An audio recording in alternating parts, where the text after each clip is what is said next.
All right, we're here backstage. It is Aftershock, the mighty festival in Sacramento.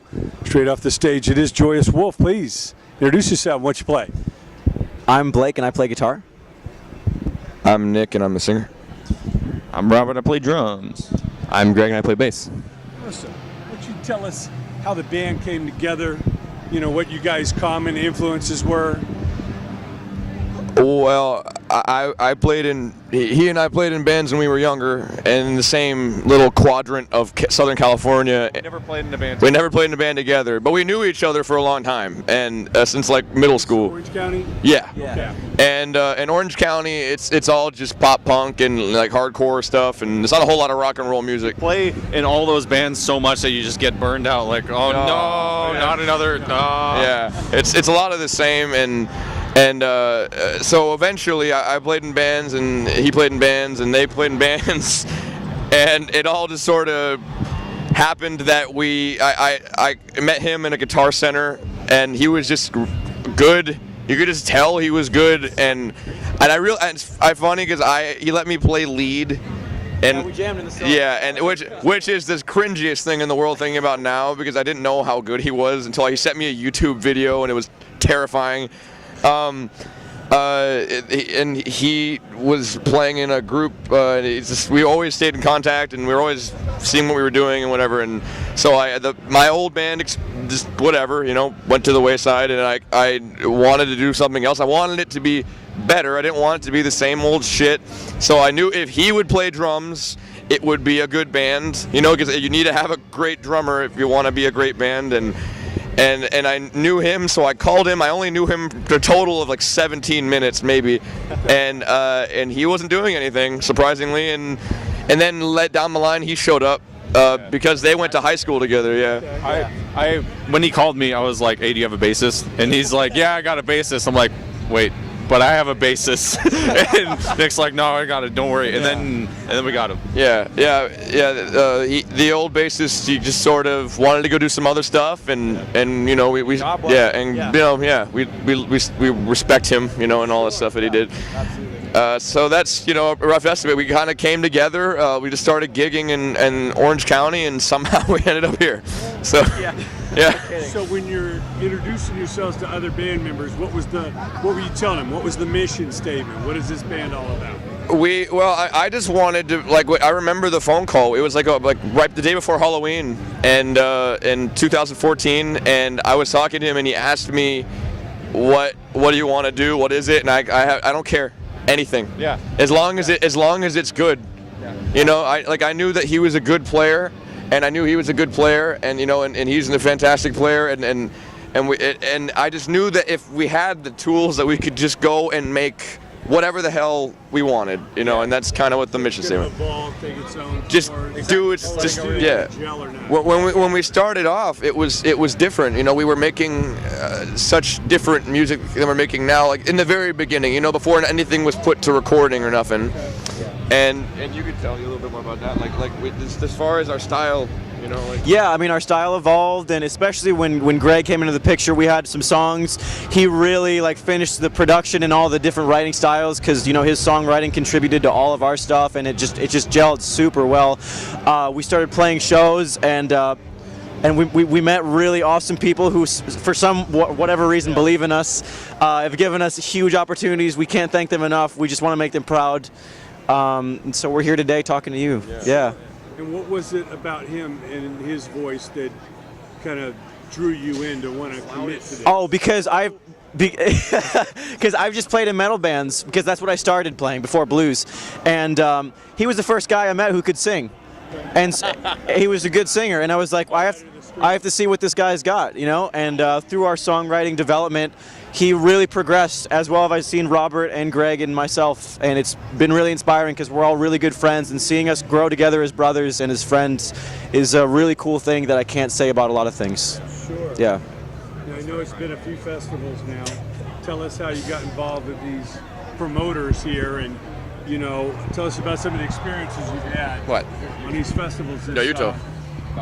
He wants to know about how we ended up playing these festivals. Yeah, how'd you get in with Danny Wimmer and these guys? Someone heard about us through some sort of like panel or something, and then they flew out to California and saw us at the whiskey, and I guess they wanted us to do these festivals. That's pretty much it. He came and saw. Tell him his name. Yeah, it's Scott and Rick, new managers. Yeah.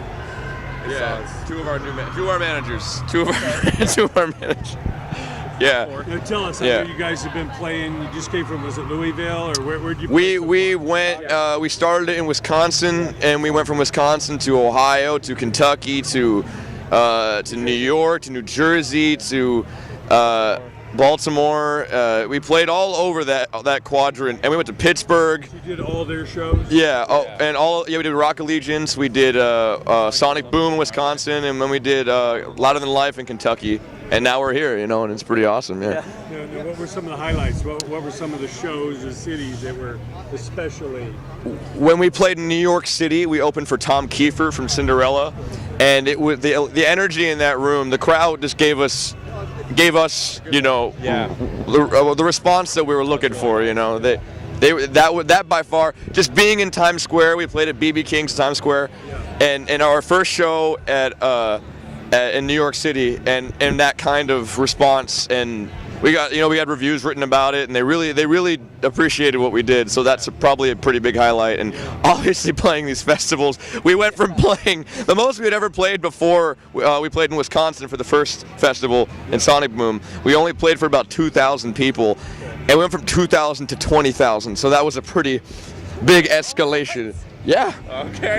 No, yeah. That's. Well, obviously you're going to play your set, but how do you adjust accordingly? Because the audience might know you can't wait to feed off the audience. How do you anticipate or get them moving? Oh man, you'll cursing them all day. That's this guy's job. I'm just not here. Can I curse? Yeah. I'm not here to fuck around. Like I don't. Even when I was younger, I just hated people just sort of being there, and I'm like, why are you here? Enjoy the music. Right. Yeah, like get the fuck off your ass. Like, and I'm gonna be the first one to tell them. I know they want to do it, but everyone's kind of like, there's not enough liquors in them yet. The sun's still up. They need a little prod. You gotta. I pick them up. And I if I can get them in the first 10 seconds, which is what we do, we go right out the gate. We're just like 100. If I can get them in the first 10 seconds, I'm gonna have them the whole show. And I want them to have fun with me, because we're up here having a good time. Have a good time with us. Yeah. Well, I know, like I said, everybody loves a good outdoor festival. It's just California, we got beautiful weather all year round. Oh, hell yeah. But I know especially out there in Wisconsin or New York, they don't have the summer that we do. So we were lucky. They really. Yeah, it was. The weather over at all those places was. I just mean they don't have the year-round summer. Oh, definitely. Yeah. We didn't get any snow or anything. I'm good. Yeah. Well, that's awesome. I know you guys have made a good impression. You guys are elevated. Tell us about the recording. Tell us about what you got. Oh yeah, so we've been working on that for a couple of years. Our promotion CD called Enigma, produced by Val Garay, recorded in Val Garay. Yeah, he's actually here somewhere. Awesome supporter. He really took it to the next level for us. Yeah. Originally. Where's his studio at? In Topanga Canyon. Yeah, beautiful place. Beautiful place. For some of his credits, he's worked with everybody. Linda Ronstadt, Queensryche, Jackson 5. Yeah. We Are the World. He did We Are the World back. The original one he did. The Eagles, Fleetwood Mac. Countless. It's ridiculous. Like his list is 10 miles long. Yeah. It was also recorded by a really good friend of ours, Keith Sorrells. Recorded by him, and he did a fantastic job from what he did. Yeah. Well, that's amazing. So now, what's the next step? Obviously, you got to keep the momentum going. Oh yeah. Next step, after we play these festivals, the adrenaline is off the charts. We've never experienced anything like it. So we're just after every show, we talk to our booking agent. We're like, hey, we got to do that like tomorrow. Like, I don't care if we have to drive 20 hours straight. Or tonight, we'll do it again, man. Just keep it going. Fire, stove. Totally. But you know, we play live. That's our thing. Yeah. So we got to keep doing it. Yeah. There's no other choice. What I said, a lot of people say, you know, rock is dead. Not in the live arena. That's why you gotta. It's never. I mean, it just changes. You know, it never dies. It just comes and goes. You know. Yeah. Maybe rock radio or this and that. Maybe go through hills and valleys. But Yes. people will still want to go out and rock it live. I can. Yeah. Totally. Put some fucking rock bands out there, and maybe it'll come back. Give it a chance. You know, everyone's scared shitless. It's weird. It's like it's 1950 again. You can't have a guy screaming at a camera. You know. So scared to the point of making everything so disgustingly perfect. It makes me want to throw up. Like, come on, man. Like, where are the balls? Yeah. Come on. Like, you're a music fan, obviously.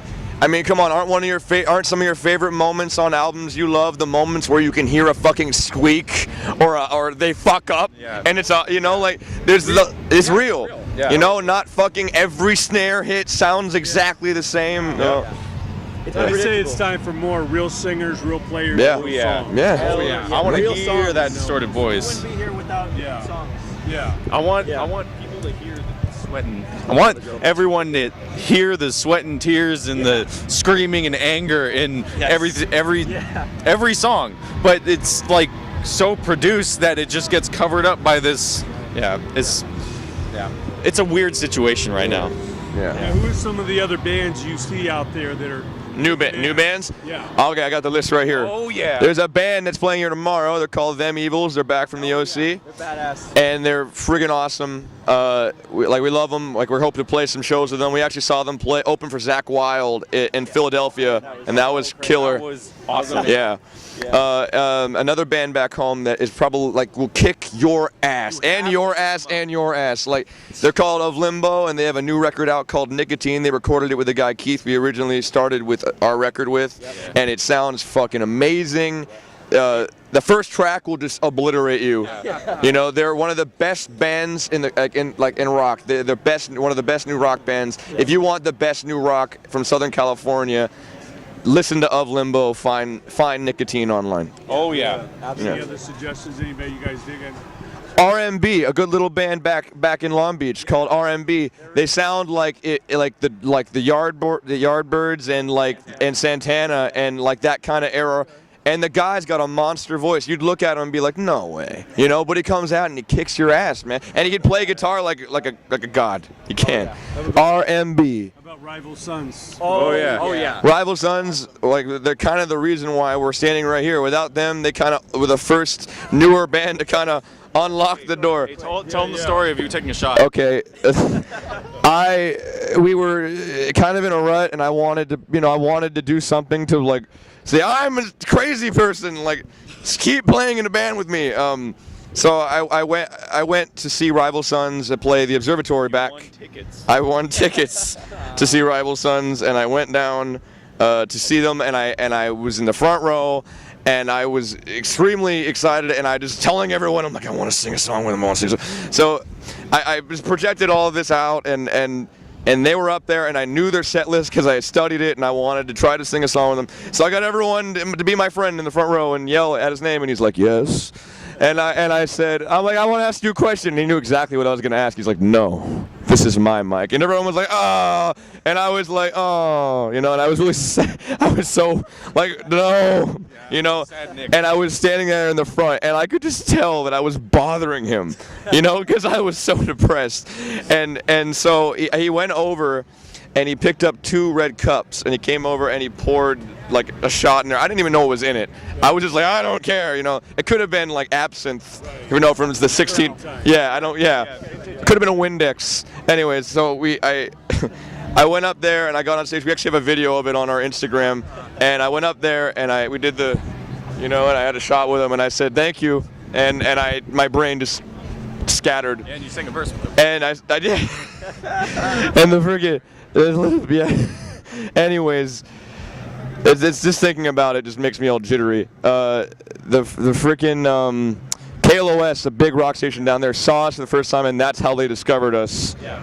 And They were at that show. they were at that show, and they that was how we got a lot started for us. So yeah. Well, we thank you guys for coming out. We're based in Southern California, so we're gonna come back. Awesome. He is Legend is an amazing band. He is Legend is an amazing band. They went on they went on after us. They're amazing. Well, like I say, we're reconvening back in Southern California, man. Love what you guys do. Love to spread the word. Thank you. Thank you so much.